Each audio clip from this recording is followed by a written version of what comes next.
Madam President, I'd like to respond to what's been said by my friend Senator Kyle of Arizona as well as Senator McConnell of Kentucky about the appropriation bill which we are going to consider in a very short period of time.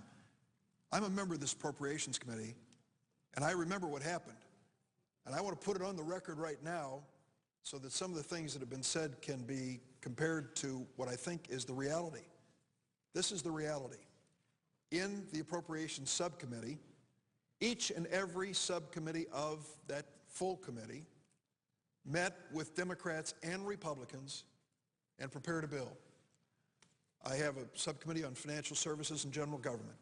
Senator Susan Collins of Maine and I worked long and hard in preparation of that bill. Other subcommittee chairs did the same thing.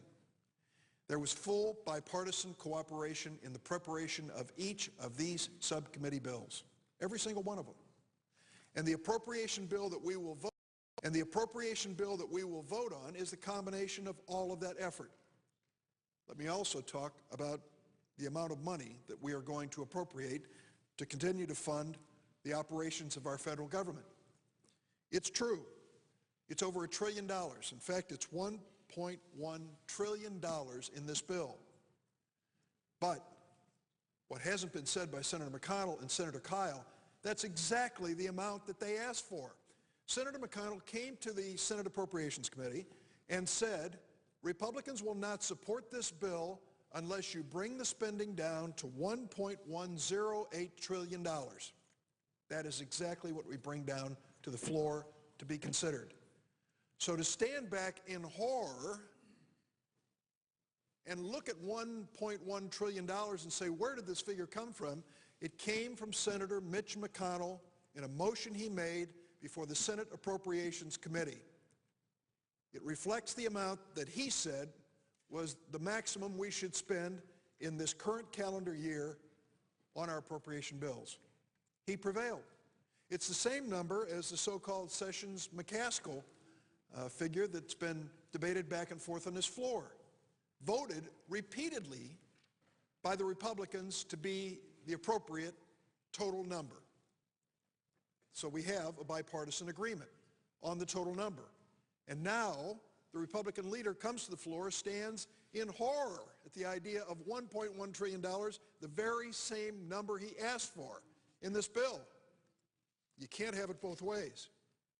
Secondly, they say, well, this is a 2,000-page bill. Well, allow me to explain why. When you take the work of 12 subcommittees instead of separate bills and put them in one bill, the total number of pages is going to increase. Maybe the best thing we can give as a Christmas gift to the Senate Republican caucus is a speed reading course so that they can sit down and read these bills. It turns out that their fingers get smudgy and their lips get tired if you have more than 100 pages on a bill. Over and over again, we're told, don't worry about the substance of the bill, just count the pages. And if it gets up to 1,000 pages, it's clearly a bad bill. Wrong. This 2,000-page bill reflects the work of 12 subcommittees and 12 Republican senators who helped to assemble and to devise the contents of that bill. It's no surprise that it would reach that number when we put all of the spending bills, the appropriation subcommittee bills, into one document. Another point that's raised, what a surprise. We have this thing thrown at us. We've not seen this before. We don't have time to look at this. This bill was posted 2 days ago and will be available not only for every senator and every staff member, but for every member of this country to look at in detail. The reason members have been coming to the floor talking about its contents is they have access to it and have had for almost 48 hours, and they will for an even longer period of time before it's finally considered. I also want to say that the schedule that we are facing here now, the schedule which is putting us up against some deadlines for the funding of government, a lot of personal family deadlines which trouble all of us, but we accepted this job and its responsibility. Many of these deadlines have come to be because of an exercise of the Senate rules. Time and time and time again, the Republican minority has forced us to go into a cloture vote, into a filibuster, record-breaking numbers of filibusters over the last several years. If members of the United States Senate were to go back home and ask the cable TV viewers who watch C-SPAN what their impression of the Senate is, their impression is an empty chamber. An empty chamber because day after weary day, we have had to put up with cloture votes and filibusters from the Republican side, delaying us time and time and time again while we burned off the hours on the clock instead of rolling up our sleeves and actually getting down to business. Now they come and tell us, well, we're going to threaten to start reading bills. Well, they have a right to do that under the rules.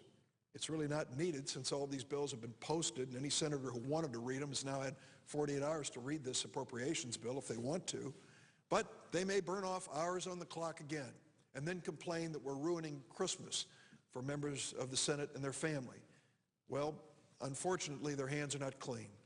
And when it comes to the things that are included in this bill, incidentally, I've heard many Republican senators come down here and talk about specific elements in this appropriations bill that they disagree with, and that's their right. But many of the same senators who are criticizing congressionally directed spending or earmarks have earmarks in the bill. That is the height of hypocrisy, to stand up and request an earmark, have it included in the bill, and then fold your arms and piously announce, I'm against earmarks. You ought to be consistent enough to know that if you're asking for an earmark one day and criticizing it the next, your credibility is going to be challenged. That is a fact.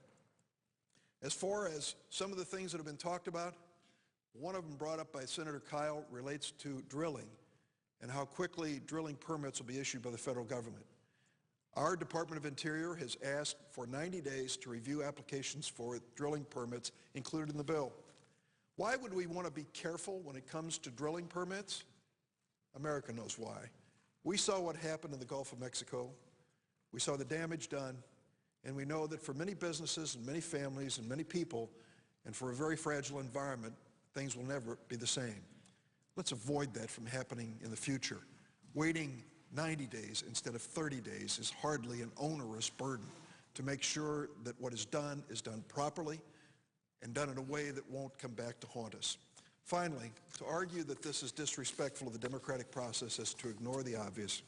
Time and time and time again, when we have tried to move the democratic process, we have run into a roadblock with filibusters from the other side of the aisle, obstructionism. I'm glad we passed the tax bill yesterday. It was an amazing day. I think the final vote was 81 to 18, which was an incredible, strong bipartisan showing. Let's end this session on a bipartisan note. Let's get away from these lobbing bombs back and forth across the aisle. Let's roll up our sleeves and do what we need to do. Senator Kyle should come to the floor and offer his amendment on the START treaty. He's talked about needing time to offer amendments. Let's do it. Let's do it this morning. Let's start the amendment process. Let's have votes. Let's not filibuster anything. Let's get to a vote on the substance, and bring this to an end. Then let's bring up this omnibus appropriation bill and the CR. Let the Senate work its will, and let's vote on it. We have 2 or 3 other items that we can complete, and if people don't exercise delay tactics, we can get this done in a few days. I urge my colleagues, in the spirit of what we did with the President's tax package, let's return to a more bipartisan approach to completing our business and going home to our families. And I yield the floor.